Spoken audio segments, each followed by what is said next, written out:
our Wednesday real estate chats. Today we have an amazing guest, one that's been with us before, and we always love having attorney Todd Sholar. Todd, thanks for joining us today. It's always great to see you. Hey, Todd. Hey, guys. How are y'all? Good to see you as well. Happy New Year. Happy New Year. So we've got some exciting topics today. Fraud. Exciting. I don't know if exciting is the right word. Exciting topics. It can Real be estate rather fraud. exciting. That's right. That's something we want to be involved in, but it's something we need to be aware of. These are very informative. This is a very informative topic. I think it is a fun topic to know and learn. I'm learning it's fun. It's important, and it's one of those things like, taking medicine. Sometimes it's not the most pleasant, but you need to do it. You need to think about it, and it's actually it's something that affects more and more people. I was actually reading in preparation for this, and it is the fastest growing white collar crime in the United States, according to certain sources. And I think part of that has to do with, we've talked a long time about wire fraud, where people are being scammed by getting wiring instructions that were fraudulent, that sort of thing.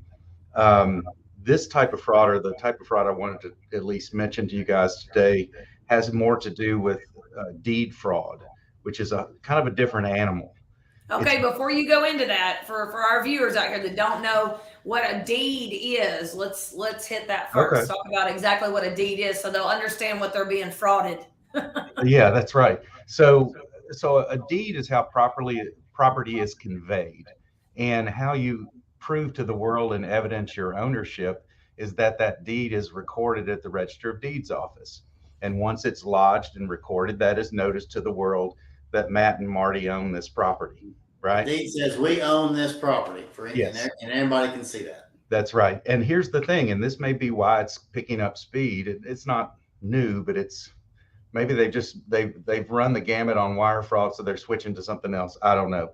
But information is so much more readily available online, because virtually anybody can go on and gain access to the Register of Deeds office, where you can get deed and lien recording information. You can get sample signatures off those documents, which would help me if I were trying to steal your identity. You can determine how much equity somebody has in a property by just looking at the liens that are against the house versus what the assessed value of the home is. So it is a very fast growing thing. The way that traditionally, if you heard deed fraud, it would be in a situation where somebody is forging a deed and recording that deed. So in other words, if I wanted to steal your property, I would get a deed from Matt and Marty over to Todd, and I would forge Matt and Marty's signatures. Now, once I did that, I'd have to get it notarized, but that's very possible to do. Or I could have a couple of witnesses. That's very possible to do, but I've got to get that deed recorded. Once it's of record to the world, I own your property until you discover it and do something about it. Make sense? So absolutely. What can I do to your title now that I have it and you don't know about it? Well, I can go take out a loan, a home equity line, because you guys had equity in your house. So being against that house that we actually own, but you say you do now. Yeah. So now I would go to a bank, I'd take out an equity line. They're going to look at my deed. I own it of record. So they could do that. They could possibly sell the property. One trick that they did that I thought was, God, it was so devious, was they didn't take it out of your names necessarily. They added themselves as a surviving tenant. So in other words, I would take the property that's owned by Matt and Marty, and I would convey it over to Matt, Marty, and Todd with right of survivorship. And so whenever you guys passed away, assuming that nobody had done anything in the interim to check on the status of the title, I would look like the owner by inheritance effectively. Wow. Wow. And So that could be something somebody's doing now and it not come to fruition for 10 years. for years, and particularly, And the actual owners are passed away, and they're not even there to fight it. they, and Unless there's other heirs to fight it. well, and one of the big targets for this kind of stuff is, those who are senior citizens, older folks. Why? Because number one, they maybe aren't as adept at some of the technology and that sort of thing. Number two, they have the most equity typically in their home, so they're a good target. If you get somebody, let's say Miss Jones is elderly, and I discover she has equity in her property, and I want to try to pull something off. I could forge a deed to Miss Jones and myself as tenants in common with the right of survivorship. Miss Jones passes away. I know that. Why? Because there are obituaries published every day. I can look online. I could check them every day if I wanted to. Mrs. Jones' heirs, probably the first thing they're going to do is not go and check the status of a deed title, right? They're going to be grieving their loss. They're in confusion. They're going to be looking at what they can and can't do. And I'm going to seize that opportunity while there's all this confusion, and I'm going to go out and I'm going to do something with their title, because all I have to do to prove I own it is to provide proof of death of Miss Jones. So the elderly are big targets, but not always just the elderly. That's sort of the deed fraud we have seen in the past. What we're seeing more now, and I have the privilege of being on an email chain with, I bet there's 100 or 150 title attorneys or title agents in Middle Tennessee. And so we communicate to each other about what's going on. Well, in the last, I'd say 3 to 4 weeks, I've received notifications through that email channel, of at least 15 to 20 attempts at a fraudulent conveyance. And what these guys are doing, it's a little different. They're not forging a deed and putting it in their name. What they're doing instead is they're stealing the identity of the true owner. They figure out who the owner is by looking at the tax records. They can steal identities because they can. That's what those guys do. They can, we're all online so much. Our information is out there so much. They would steal the identity of the true owner. That in a lot of cases, they will contact a realtor to list the property. And so the realtor will list the property. They'll look, they look it up and they see that it's, it is in fact the owner. So it appears to be legit. And there have been instances where the property was actually sold by the fraudster to an unsuspecting buyer. And there have been more situations in the last few weeks than I've seen in years. So it's definitely picking up speed. It's typically an out-of-state seller. So, for realtors out there, if you get an unusual call about listing a vacant land, that's the other red flag, is it's typically vacant land. So you get a call to list vacant land, the seller's out of state, you only communicate electronically, you never meet them face to face. These are all red flags, because that's what these scenarios are starting to look like. But in several cases, they were successful. Now, what happens, I guess, would be, one of the questions is if this happens to me, I own a 5-acre tract of land and somebody does this to me. Well, when I finally figure it out, what do I do about it? Well, A, call the police, B, call the TBI, and C, you can eventually get your title back, your ownership back, but it's not going to be super easy, because in fact you didn't sign the deed. Now the buyer is the one that really is hurt in this situation, right? Right, because they're out the money for whatever it is. Yeah, that's right. They put up good money to have this fraudster sell them the property. And so what happens to the buyer? Well, that's why you need title insurance, because title insurance they guaranteed that there was ownership in this new piece of property that you bought. Well, That's not the case. So they're going to make a title claim. So at the end of the day, the rightful owner may in fact reacquire their property, but it's not without great expense and Right. hassle and no telling what they've done to their credit or anything else. The buyer should, assuming they get title insurance, be made whole eventually.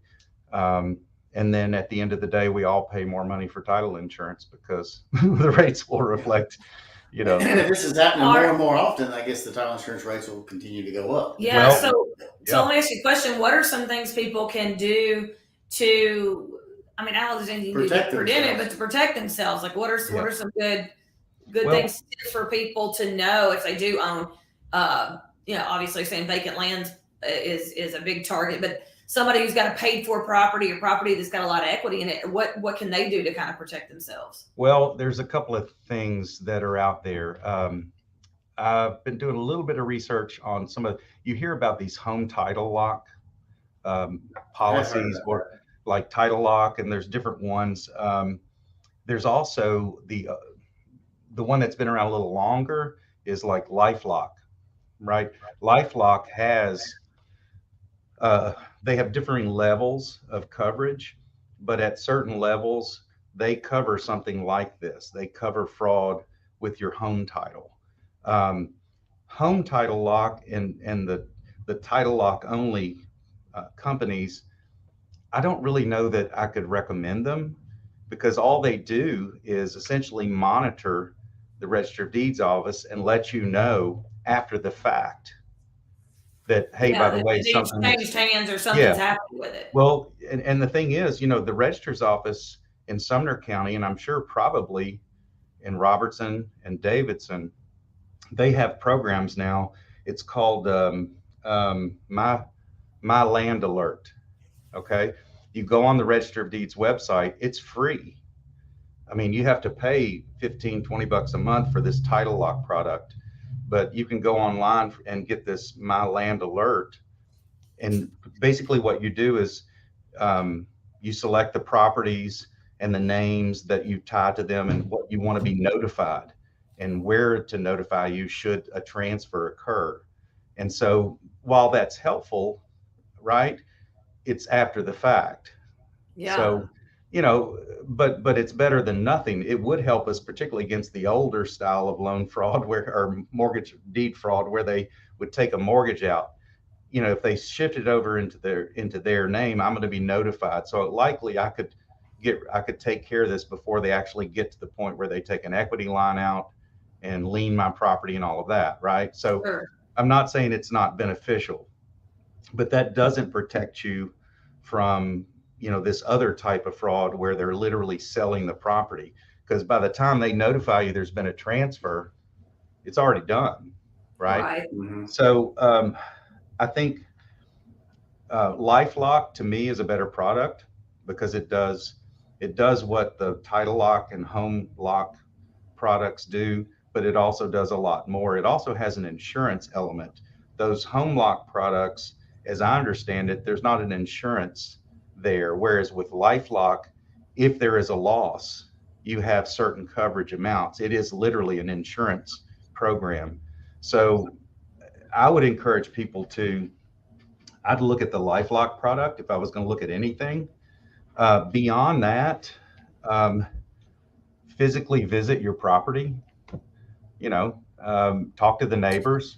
And would this be more like relevant to somebody? I mean, not only, but of higher alert to people who own multiple pieces of property, especially raw land in different places that they don't visit or don't look at. Yes, very raw land, investment properties.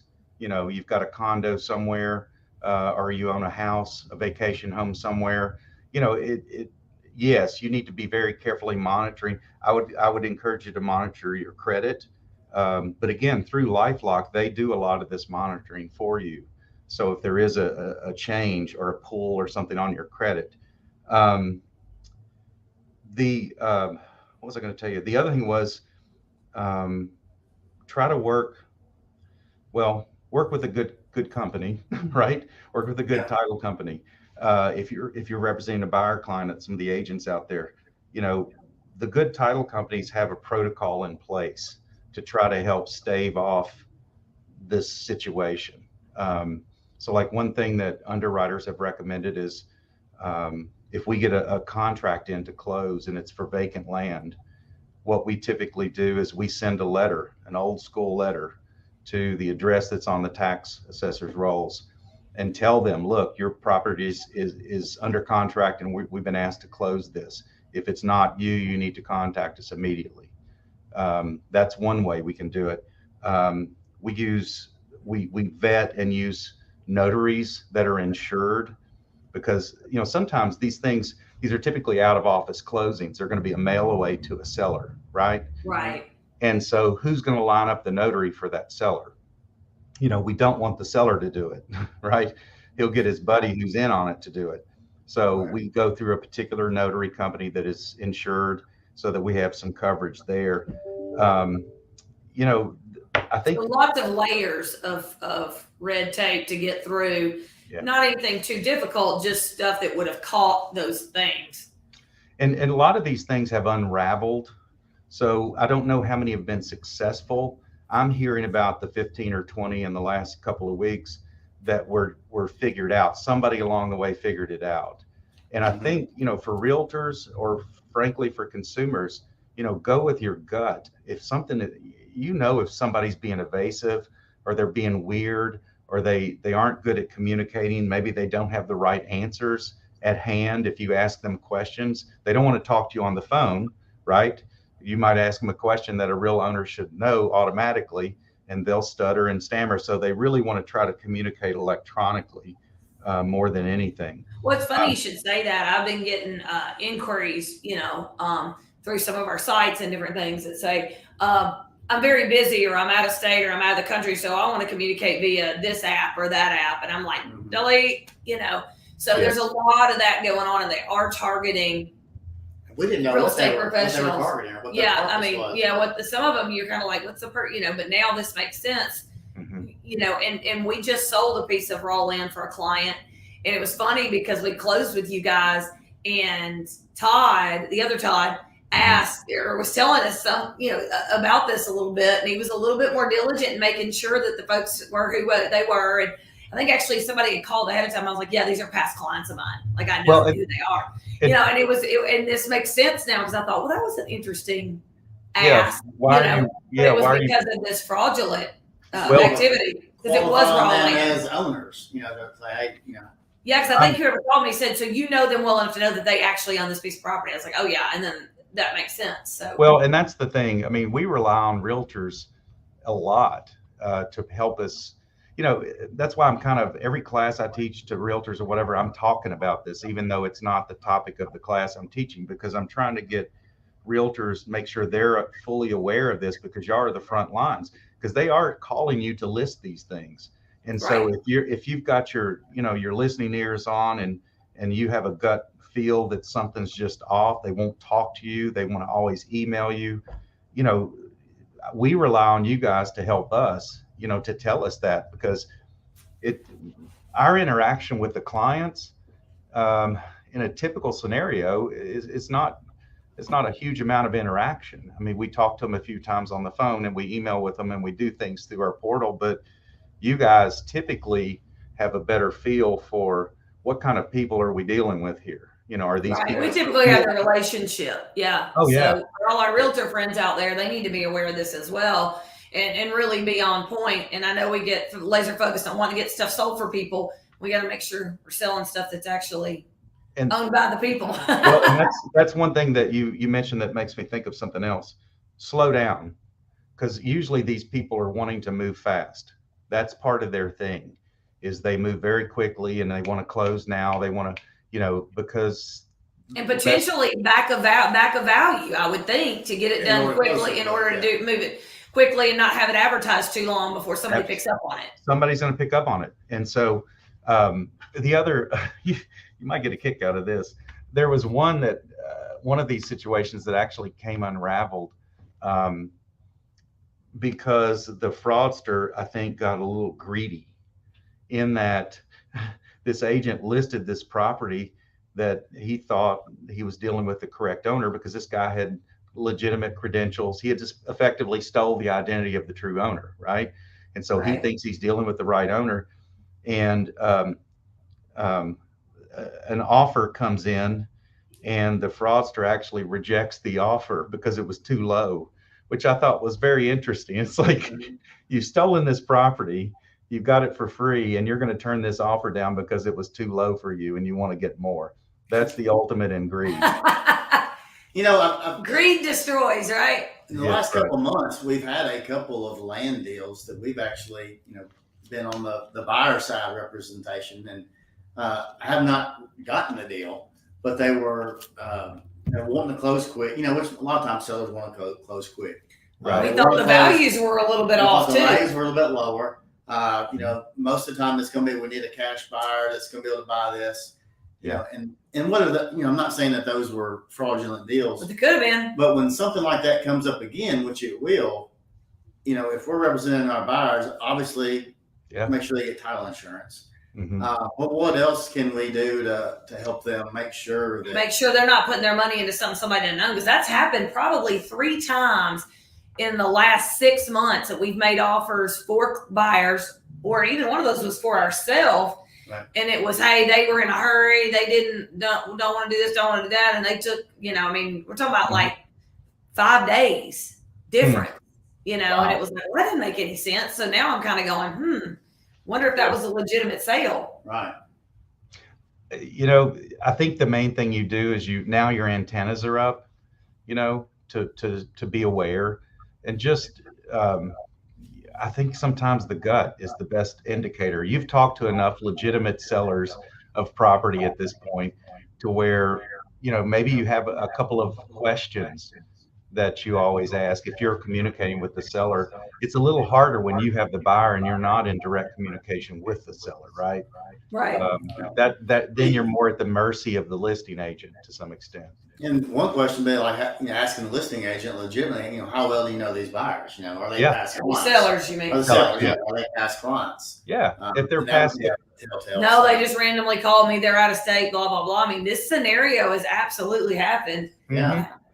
Yeah. I'm telling you, that's weird, because the whole deal was really weird. We didn't get it. And I'm like, there's just something weird about that deal. Maybe that was a God thing. Divine intervention. The Lord saved us from ourselves. But as a buyer, of course, the title insurance is a huge, benefit there of reason to purchase that. But we've had clients in the past go against what the bank would say or what we might suggest or the closing agent and not buy the title insurance. So where would they be in that situation? I would say. Attorneys, Sue somebody and hope to find them. Well, that's the thing. Who's their deep pocket at that point? They don't have one, right? If a title insurance policy's laying there, that's the obvious choice. If you can't get the title insurance, you're going to have to go after the person that sold you, the fraudster. So how lucky? What are the chances that they actually still have the money? Exactly. it's offshore somewhere, and they're long gone, and they're deadbeats, and their identity is questionable. We don't even know who it is in a lot of cases. So without title insurance, honestly, your chances of recovering any of the good funds you put up for this property are very, very slim. And the property owner, the rightful owner, like I said, they will reacquire their property, but it's going to be expensive. And so one thing you might consider is, look, most of this, at least in our area right now, is happening to vacant land. And unfortunately, a lot of the enhanced products, the enhanced title products, one advantage to those is that they cover you for post policy fraud. So the enhanced policy might actually come into play, but unfortunately, that's not available on vacant land. It has to be 1 to 4 residential. Right. So, but if you're buying an investment piece of property, a home that you're going to rent or something like that, maybe you do spring for enhanced policy because it likely would be available on that.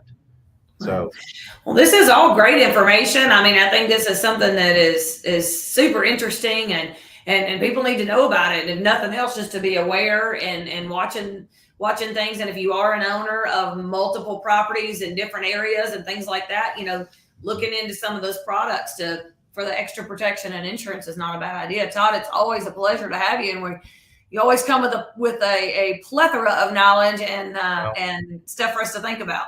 And keep us up at night.